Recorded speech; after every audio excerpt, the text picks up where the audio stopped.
Hello, guys. This is your reading selection for lesson 3.1, where we looked at the force of a rubber band. So, as we go through this, just read along with me and I'll highlight some stuff.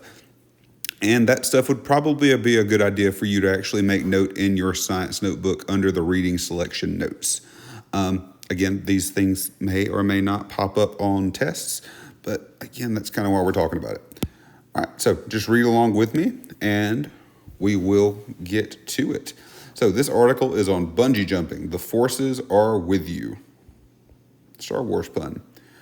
All right, so bungee jumping isn't for wimps. You leap from a bridge or high platform and drop like a rock for hundreds of feet. And just when you think that you're never going to stop falling, you do. You stop just short of hitting the ground. What saved you?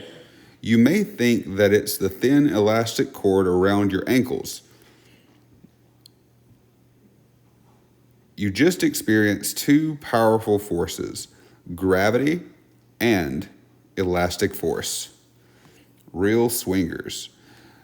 You might think that bungee jumping is as new as the closest amusement park, but it's actually been around for centuries.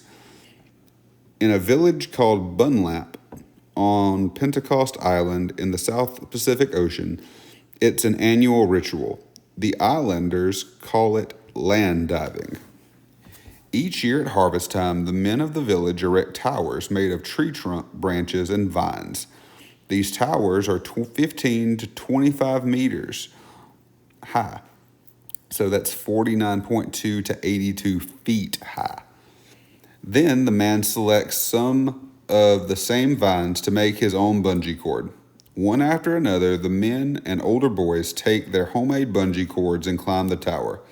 The younger climbers climb only part way, but the older men go up to the very top. Before the jump, friends tie a vine around each jumper's legs. They anchor the other end to the tower. The jumper takes his position.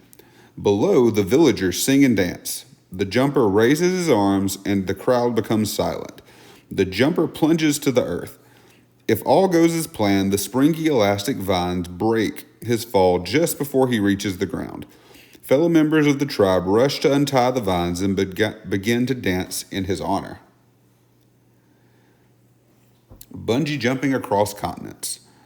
Bungee jumping became popular in the Western world in 1979 when members of the Dangerous Sports Club at Oxford University, who read about the land divers on Pentecost Island, leaped from 75-meter high or 246-foot high Clifton Bridge in the city of Bristol, England.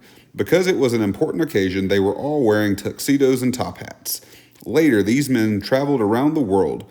They leaped from the Golden Gate Bridge in California and the Royal Gorge in Colorado. As soon as people heard of this thrilling new sport, many people wanted to try it for themselves. Soon they were lining up at amusement parks and paying for the privilege of a death-defying leap. So if you look here at this image, this is a picture of a tower in Shido, China, where you're able to actually experience this. Looks like you are jumping off some type of cliff at least. There's science behind it. Suppose you want to make a jump. How would you convince your mom and dad that it's really not dangerous? Well, you'd tell them that when you're bungee jumping, the forces are with you. The force of gravity and elastic force, that is. Let's take an imaginary jump and see what happens. First, the operator hooks you up to the bungee cord, a stretchy elastic material. After a few instructions, you're ready to leap. You close your eyes and step off into thin air, with nothing to hold you up. The force of gravity accelerates you downward. You open your eyes, the ground is rushing toward you like a railroad train. As you near the ground, the bungee cord stretches like a gigantic rubber band. The more the cord stretches, the stronger its force becomes. Finally, you reach a point where the upward pull of the cord is greater than the downward pull of gravity. You feel an upward pull. Thank you, elastic force. Your fall slows and then stops inches above the ground. Thank you, thank you. But it's not over yet. The upward pull of the cord is now stronger than gravity. This slings you back up into the air, and then you fall again. Rise and fall, rise and fall. You feel like a fish at the end of a line. Each time the movement becomes less extreme, you don't even notice by now. What matters is that you survived. And if the line is not too long, you may have time to jump again. All right, so let's look at the images real quick. So this is an actual image of the men and boys jumping off of the towers in Pentecost Island. These are the very primitive towers, and the cords are actually made of jungle vines, or vines from trees. So not quite as high tech as what you see here. All right, so discussion questions. What factors have been taken into consideration when a person wants to bungee jump? Does their height or weight matter? What about equipment? So pause the video and answer the question there. Number 2, what other ways do people use elastic forces?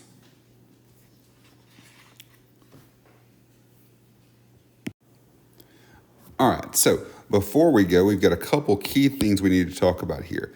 So the couple things that we need to add are some definitions that, if you haven't already figured these out, are fairly important. So you have 2 things. You have elastic potential energy.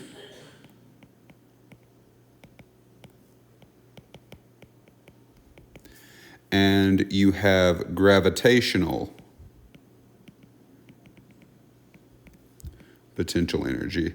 So as we're doing these, you do need to actually put these in your notebook under the reading selection notes.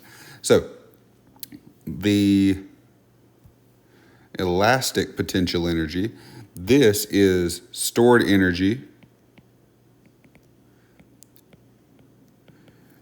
due to having a stretchy substance.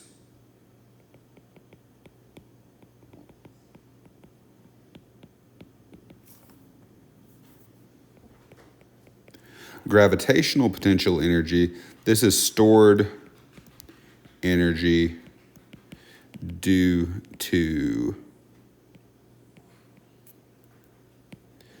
height.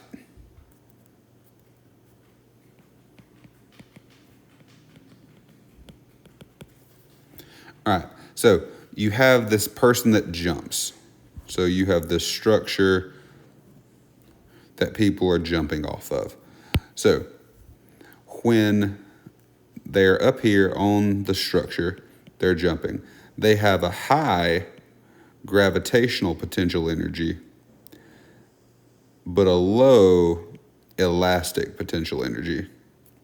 We're just going to call this EPE for the moment.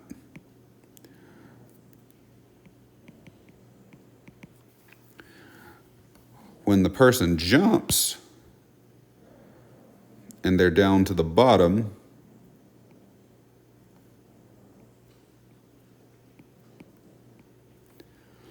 and they're at the bottom of the stretch, so they can't go any further down, they have a low gravitational potential energy, because again, it can't go any farther down, and a high elastic potential energy. So this is when the force of the elasticity is the greatest, and it's going to shoot them back up in the air. Somewhere in the middle, so somewhere kind of about here, your gravitational potential energy and your elastic potential energy are about the same. So these are some key concepts that we're going to talk about in future labs.